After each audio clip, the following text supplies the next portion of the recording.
बहुत समय पहले की बात है।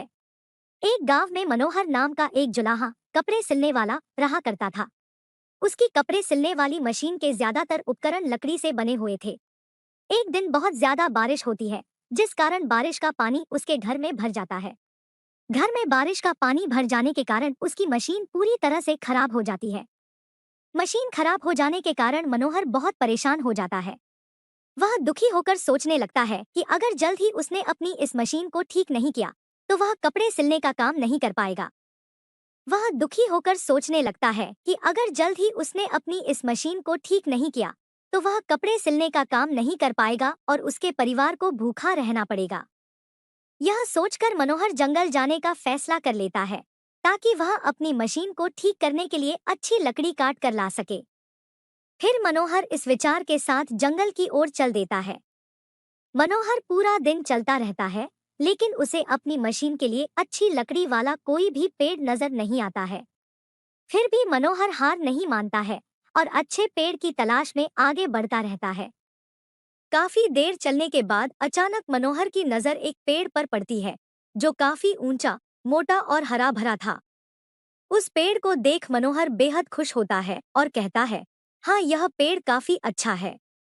इसकी लकड़ी से मैं अपनी मशीन को फिर से ठीक कर सकता हूँ।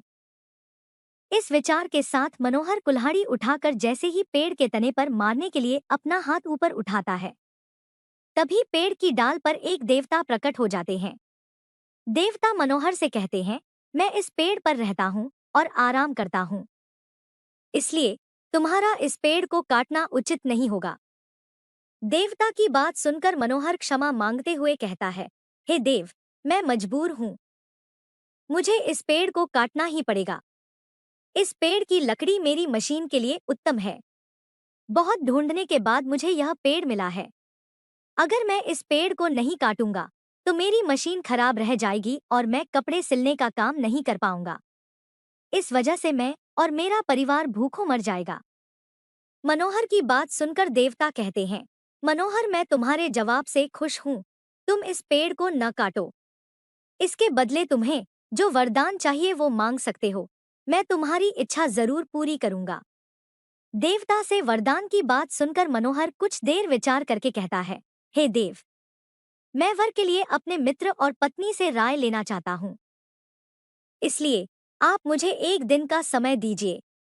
मनोहर के आग्रह को देवता मान लेते हैं और उसे एक दिन विचार करने के लिए दे देते हैं।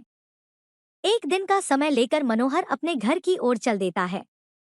रास्ते में उसे उसका मित्र नाई मिलता है। नाई से मिलकर मनोहर उसे देवता की वरदान वाली बात बताता है। उस पर नाई मनोहर को एक राज्य मांगने की सलाह देता है।